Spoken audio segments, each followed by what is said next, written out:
নামাজের কয়েক গুণ সওয়াব থাকার পরেও আল্লাহ রাসূল ঈদের নামাজ মাত্র একবার বৃষ্টির কারণে আদায় করেছেন, না হয় কখনো ঈদগাহ ছাড়া ঈদের নামাজ আদায় করেন। ইসলামের এক মৌলিক তাত্ত্বিক দার্শনিক এই ঈদের ময়দান বছরে এলাকার সবাই কয়বার একের সাথে একে ফেস টু ফেস হবে, মুখোমুখি হবে, দেখা সাক্ষাৎ হবে, খোঁজ খবর নিবে, সালাম কালাম হবে। হয়তো আবার আগামী এমন দিন আসার আগে একজন না একজন দুনিয়া থেকে। কিন্তু জায়গায় জায়গায় যখন মসজিদগুলোতে দেখি ঈদের জামাত হয়, আলহামদুলিল্লাহ আমি ঢাকা রাজারবাগে অবৈধ নতুন হাই স্কুলের সিটি কর্পোরেশনের জামাত আমি পরিচালনা করতাম।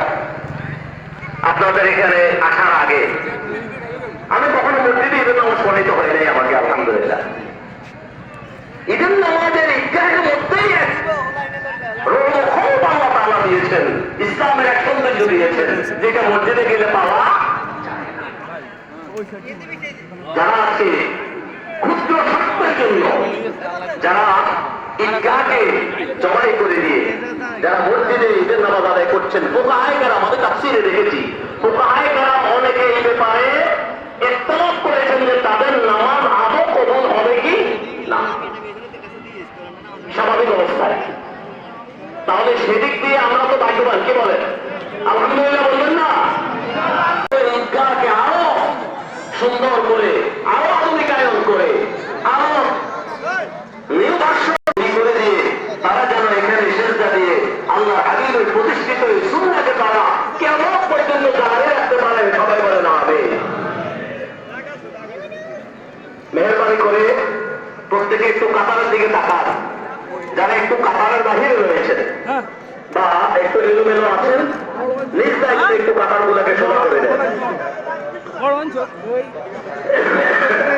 উত্তর সাইডে কাতারের তাক দেওয়া আছে, আপনারা একটু ডাইন দিকে তাকান।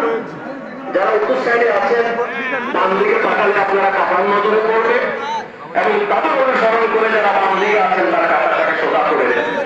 সম্মানিত হাজিরিন, ঈদের দিনকে আমরা তিনটা বিষয় খেয়াল রাখবো। বলেন কয়টা? মানবিকতা, আপনার প্রত্যেকের খোঁজ খবর নেব। যারা গরিব তাদের করে বেশি যাবো, তাদের মনটা বড় মনে হবে। একদম ধনী মানুষ যখন গরিবের ঘরে যায়, গরিব কি খুশি হয়?